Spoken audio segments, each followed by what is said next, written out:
Shalom, Assalamualaikum warahmatullahi wabarakatuh. Perkenalkan, nama saya Gun Fernando Terimakasih, NPM 19700 6516 079, Program Studi Sistem Informasi. Pada kesempatan kali ini saya akan menjelaskan tentang sistem operasi, materi yang pertama yang berjudul Sekilas tentang Sistem Operasi. Sebuah komputer akan terdiri dari elemen-elemen dasar seperti prosesor, memori, I/O, dan beberapa modul yang melengkapi komponen tersebut. Masing-masing komponen tersebut akan saling terkoneksi sehingga fungsi utama dari komputer dapat berjalan untuk digunakan mengeksekusi program. Elemen dasar sistem komputer. Untuk menjalankan komputer, minimal komputer mempunyai komponen dasar sistem komputer, yaitu sebagai berikut. Yang pertama itu ada prosesor, berfungsi mengendalikan operasi komputer dan melakukan fungsi memproses data. Kemudian ada memori utama. Fungsi utama adalah tempat menyimpan data dari program. Kemudian yang ketiga ada perangkat masukan dan keluaran atau I/O, mempunyai fungsi memindahkan data antara komputer dan lingkungan eksternal. Kemudian yang keempat ada interkoneksi antara komponen yang berfungsi sebagai penghubung antara ketiga komponen yang tadi. Prosesor. Prosesor umumnya berada di dalam kontrol. Salah satu fungsinya adalah melakukan pertukaran data dengan memori. Bagian utama prosesor adalah ALU atau Arithmetic Logic Unit, berfungsi untuk kompilasi atau melakukan operasi aritmatika dan logika. Kemudian ada CU atau Control Unit, yaitu sebagai pengendali. Kemudian ada register-register yang membantu melaksanakan operasi yang dilakukan pemroses. Prosesor juga berfungsi untuk melakukan kegiatan seperti menghitung, melakukan operasi logik, dan mengelola aliran data dengan cara membaca instruksi dari memori dan mengeksekusinya.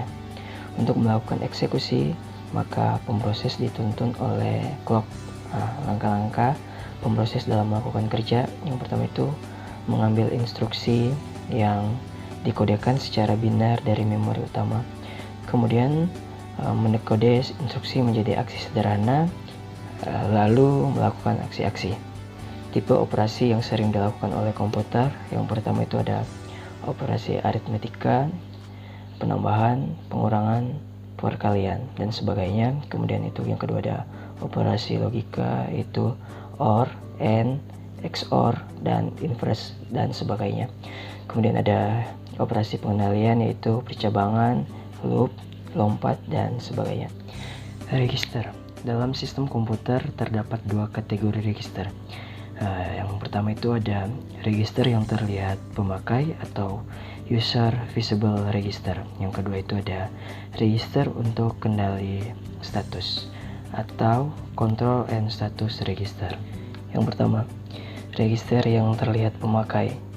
Untuk jenis register ini, maka pemrograman dapat memeriksa isi dari register-register tersebut. Ada dua jenis yang termasuk register ini, yaitu register data dan register alamat. Register data, register yang dapat diassign ke beragam fungsi oleh pemrograman. Register yang digunakan untuk menyimpan suatu nilai untuk beragam keperluan. Jenis register data adalah general purpose register dan special purpose register.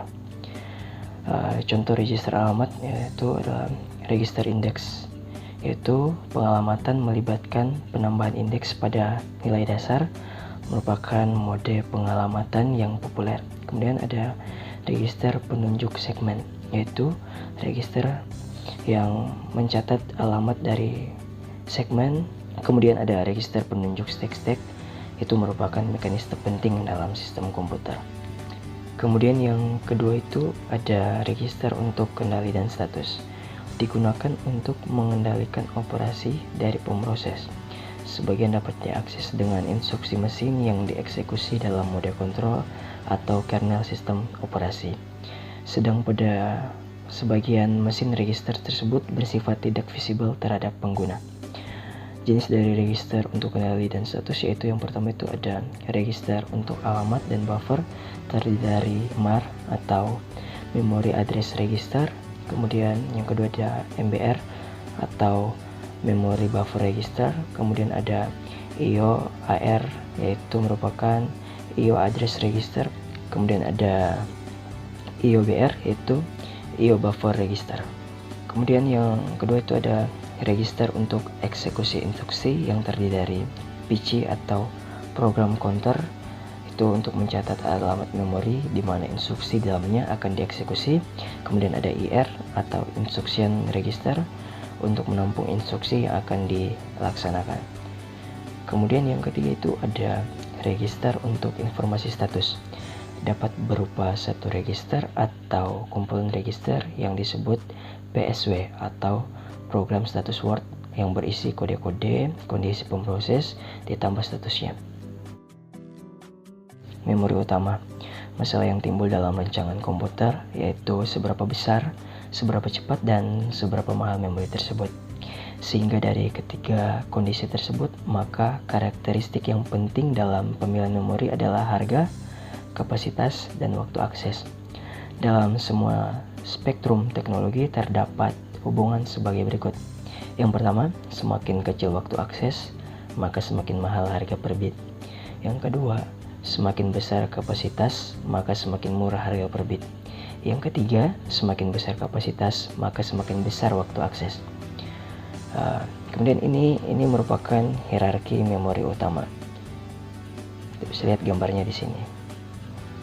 Kemudian terdapat konsep memori dua level. Data-data atau instruksi ditampung pada hierarki paling tinggi. Implementasi dari konsep ini yaitu yang pertama ada sesi memori, yaitu kapasitas terbatas, kecepatan tinggi, letaknya di antara memori utama dan register pemroses. Fungsinya agar pemroses tidak langsung mengacu memori utama, tetapi cukup dicaci memori saja.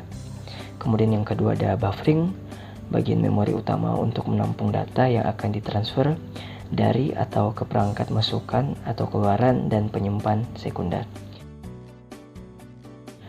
Perangkat masukan atau keluaran atau IO. Perangkat masukan dan keluaran komputer secara garis besar terdiri dari dua bagian, yaitu yang pertama komponen mekanis atau perangkat, kemudian yang kedua ada komponen elektronis atau pengendali perangkat berupa chip controller. Perangkat dikendalikan oleh chip controller di board system atau card yang dihubungkan dengan pemroses atau komponen lainnya melalui bus. Setiap controller mempunyai register kendali, register status atau kode kesalahan. Setiap controller dapat diamati oleh pemroses. Interkoneksi antar komponen. Interkoneksi antar komponen disebut juga dengan bus. Terdiri dari yang pertama itu ada bus alamat yang bisa berisi 16, 20, 24 jalur sinyal paralel atau lebih. Bus alamat merupakan jalur yang digunakan oleh CPU untuk mengirim alamat lokasi ke memori atau port. Jumlah memori atau port yang dapat dialamati yaitu 2N, di mana N adalah jalur alamat. Kemudian yang kedua itu ada bus data, berisi 8, 16, 32 jalur sinyal paralel atau lebih. Bus data merupakan jalur dua arah antara CPU dan memori atau port. Kemudian yang ketiga ada bus kendali, berisi 4-10 jalur sinyal paralel, merupakan jalur satu arah dari CPU ke memori atau port. Bus kendali terdiri atas memory read dan memory write. Memory read memerintahkan melakukan pembacaan memori, sedangkan memory write memerintahkan melakukan penulisan memori. Kemudian yang keempat itu ada IO read, yaitu memerintahkan melakukan pembacaan terhadap port IO. Kemudian yang kelima IO write memerintahkan melakukan penulisan port IO. Sekian yang dapat saya sampaikan. Mohon maaf apabila ada kesalahan dalam melakukan penjelasan. Semoga apa yang telah saya jelaskan tadi dapat bermanfaat, dapat berguna bagi kita semua. Akhir kata, burung iri dan burung cendrawasih, cukup sekian dan terima kasih. Shalom, Tuhan Yesus memberkati kita semua.